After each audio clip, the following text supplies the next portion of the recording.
자, 안녕하세요. 가까운 나라, 먼 나라 주식 이야기의 TV 아나키스트입니다. 구독과 좋아요, 멤버십 가입 부탁드리고요.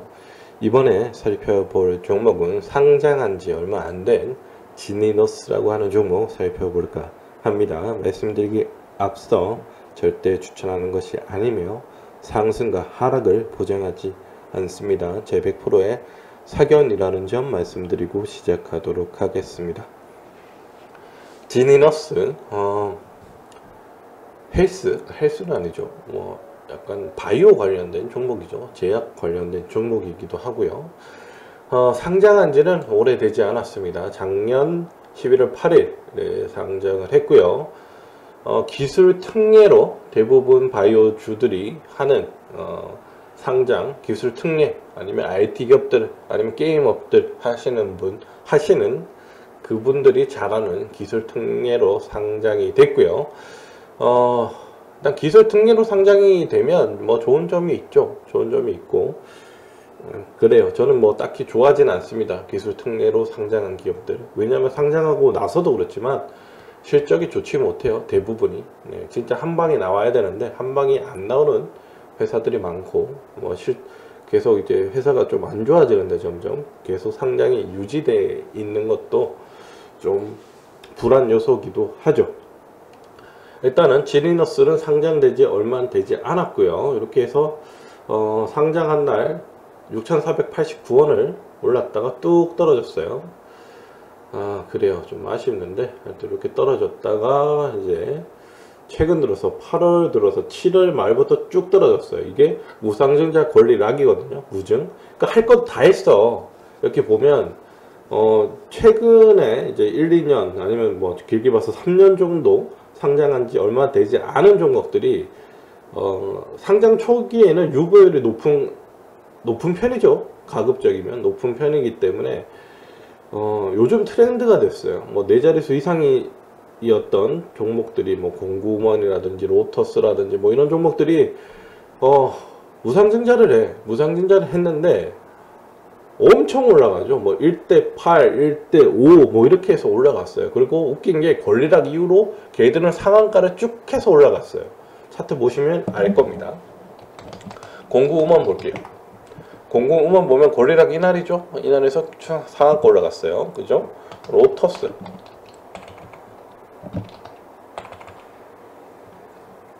로터스가 아닌가? 기억이 안 나네 갑자기.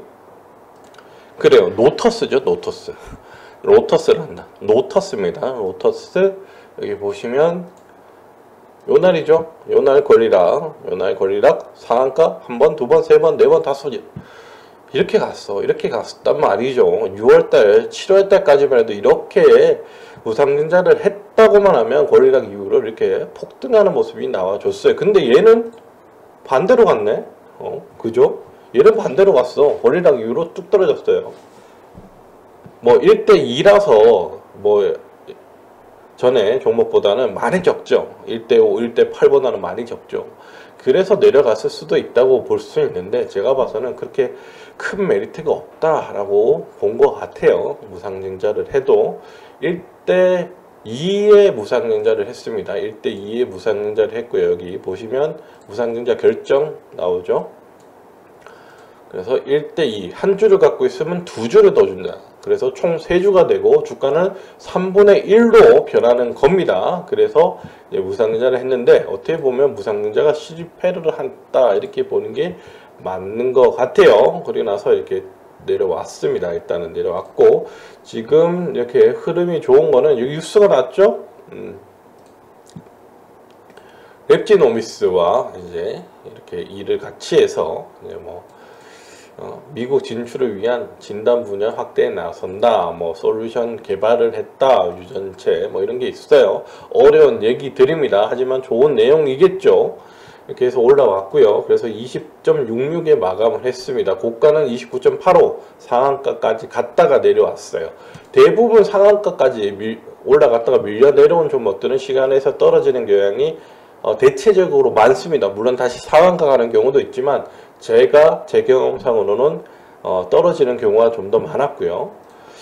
그런데 얘 같은 경우는 오르다가 4시 40분을 기점으로 다시 하락을 하기 시작을 했습니다. 물론 나스닥 선물에 대한 변화를 보고 움직였을 거라고 생각이 들고요. 왜냐하면 나스닥 선물이 조금 유지하다가 마이너스로 바뀌었거든요. 그리고 나스닥이 마이너스 3%가 됐죠. 미국 나스닥이 토요일에 박살이 났습니다. 또 최근 들어서 미국 장의 움직임을 보면 큰 이벤트들이 나올 때 있죠.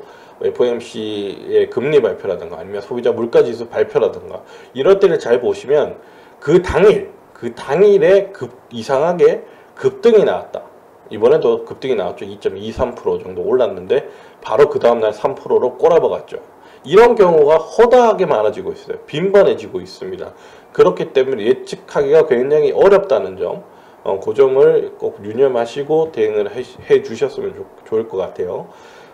미국장이 뭐 2% 이상 올라서 국내장이 금요일에 뭐 반등에 나왔지만 토요일에 그러니까 미국장의 금요일 그날에 또 3%로 꼬라박았기 때문에 월요일 날 국내장 힘들 겁니다. 분명히 힘들 거기 때문에 이 종목 같은 경우는 저는 수익 실현해 주셨으면 좋겠다라는 생각이 들고요. 이렇게 상장한 지 얼마 안 된 종목들은 특히나 중간에 무상증자를 섞어서 했던 종목들은 제 데이터가 없어요. 네, 제가 갖고 있는 경험치가 그렇게 많이 축적돼 있지 않습니다. 올해 들어서 제가 이런 거를 보고 있기 때문에 아직까지는 없어요. 하지만 제가 옛날에 그냥 일반적인 무상증자를 할 때는 1대1만 해도 굉장히 큰 무상증자였어요. 1대1만 해도.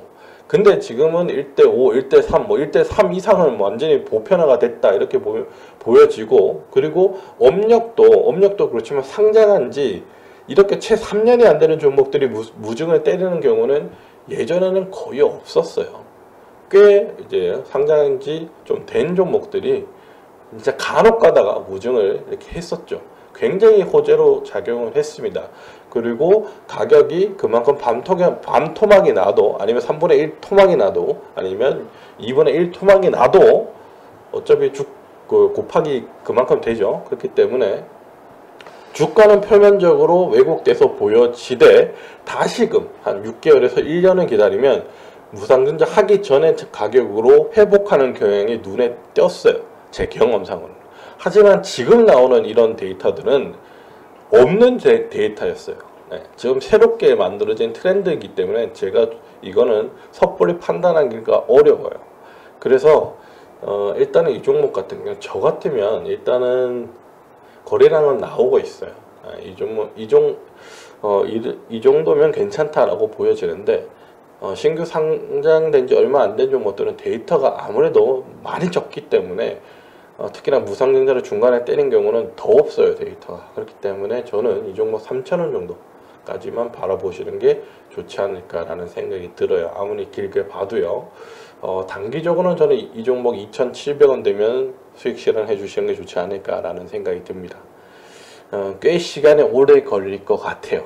네, 차트를 봤을 때 4,000원대 아니면 여기 상장했을 때까지 가격까지 가기에는 좀 많은 시간이 걸리지 않을까라는 생각이 듭니다. 물론 바이오주 그리고 제약주들의 성격이 있죠. 한방 터지면 크게 가잖아요. 그리고 진짜 코로나처럼 이런 상황이 다시는 오면 안 되겠지만 새로운 또 전염병이 생기면 또 흐름을 타는 그런 성격이 있겠죠. 네, 그런 거를 만약에 노리신다면 들고 가셔도 될 것 같긴 합니다. 하지만 저는 그렇게 추천드리고 싶지는 않습니다. 네.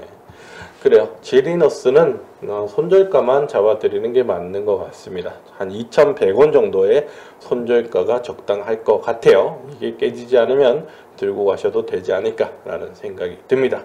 그래요. 지리너스 살펴드렸고요. 저는 가까운 나라, 먼 나라 주식 이야기의 TV 아나키스트였습니다. 구독과 좋아요, 멤버십 가입 부탁드립니다.